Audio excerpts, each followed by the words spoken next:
everyone, welcome back to my channel. In today's video, I'm going to discuss strings in Java. What is string in Java? They are nothing but sequence of characters. In Java, strings are not primitive data type like we have integer, double, float, char. Whenever we want to create string in Java, actually we have to create object of class string. Whatever we write in double quotes, they are nothing but string in Java. In Java, strings are called as immutable object because we cannot change it. Once we create object of string, it becomes constant and we cannot change it. Whenever you are doing some manipulation, a copy of new string is created, but original string remains unchanged. Since string objects are immutable, they can be shared, but they cannot be changed. String class is available in java.lang package, so you don't have to explicitly import this package. It comes by default whenever you create any new class in Java. So whenever you want to use string in Java, you can use string class.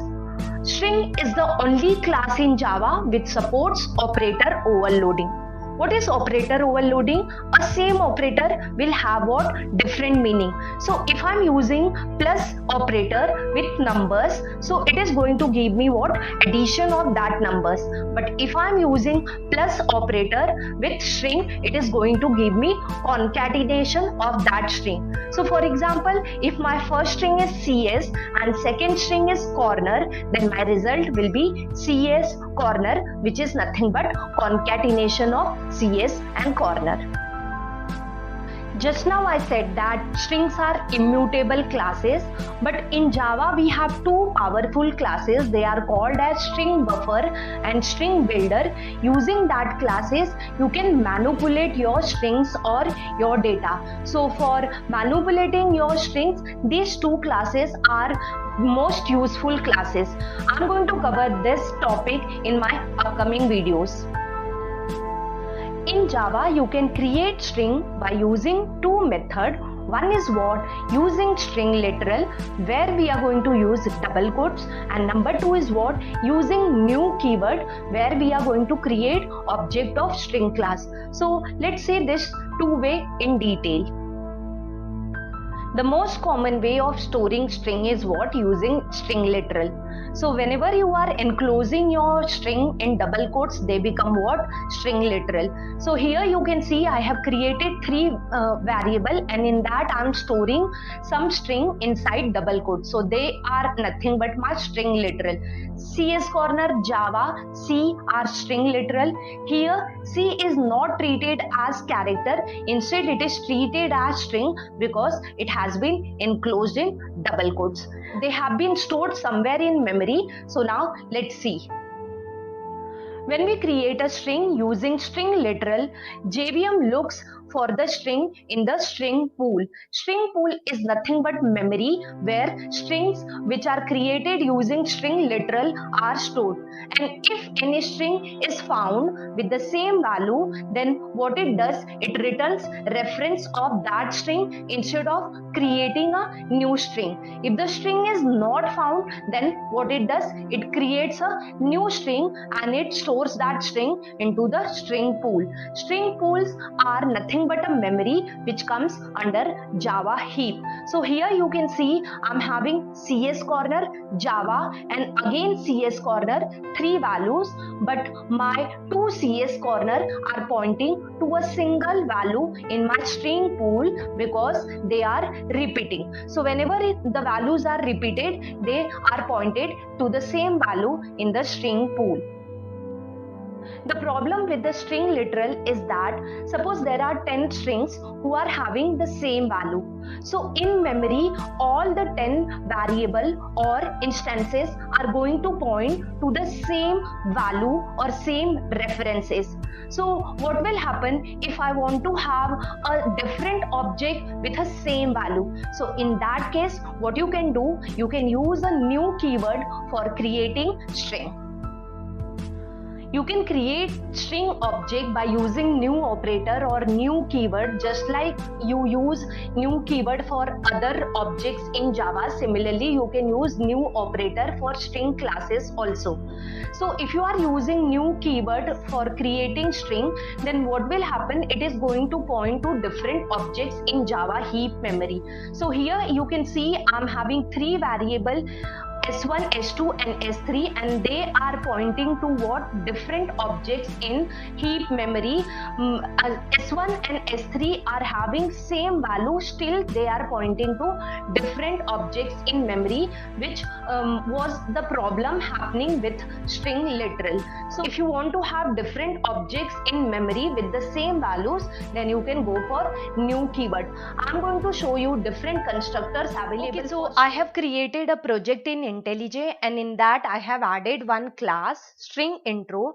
Now what I'm going to do, I'm going to create few string variable over here using string literal as well as using new keyword. So my first variable is S1, and in that I'm storing CS corner. Second variable is S2, and in that what I'm going to do, I'm going to store Java. So these value will be stored in string pool. Now if I create third variable S3, and in that if I pass same value as CS corner, so what will happen, since it is having same value, so S1 and S3 is going to point to CS corner only, no different value will be created for this.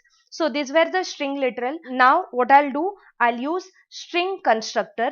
So S4 is equal to new. This is a new keyword which is going to call a constructor of string class. So let me show you different constructors available for string class. So let me show you different constructor available for string class.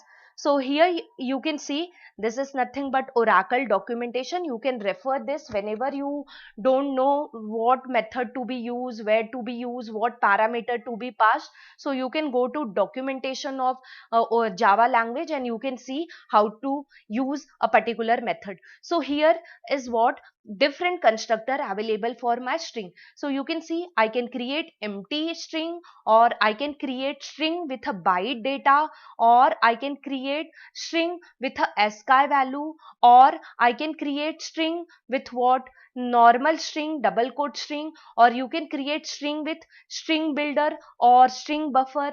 You can create string with character data also. So these are the different way by using that you can create what your string. So let me use few of these methods. So what I'm going to do over here, I'm going to write in double quotes what hello. Okay, so this is what my another string. So after this what I'm doing, I'm creating character array, and in that I'm passing separate character whatever string I want, and then in my constructor I'm passing that entire character array. So again it is going to create a string, but this string and this string will be stored in your heap memory. Now what I will do, I will create one more string, but by using what, byte value. So for example, I am creating one array with byte value. So 65, 66, 67, I am passing some value, 68 and 69 some value you can pass byte value. And then let me create one more string variable, S6 is equal to new string, and then here you can pass your byte variable name. What it will do, it is going to take this byte value, and depending on this byte value it is going to make string. So whatever is the ASCII value of this numeric, it is going to make string based on that. So let me print all this value. So S1, then slash n, and then again I'm printing S2. So now I have printed all the values. Now what I'll do, I'll run this program. So you can see it is printing CS corner, which was stored in S1, then S2 had what, Java, S3 had again CS corner, and then hello it is printing, okay, hello it is printing twice, because here I haven't changed this S4 to S5, so I have done that. And then S6, what it is doing, it is printing A, B, C, D, E, because if you see ASCII value of capital A is what, 65. Let me rerun after changing this S4 to S5. So now you can see it has been changed from hello to Java. So this way you can create string by using either a character array, byte array, or string literal. These are the different ways of creating string.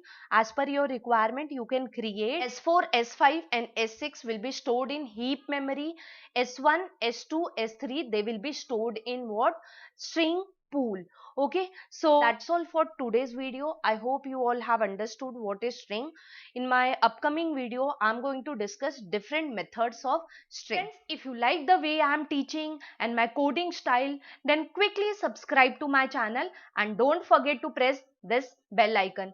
Also, hit the like button and share my videos as much as possible. Friends, you can see I have created playlist for Java programming, including installation, core tutorials, hello world program, and many more playlists are there. You can certainly go and watch this playlist. Thank you friends for watching my video till end. See you in my next video with a new topic. Till that, bye bye and take care.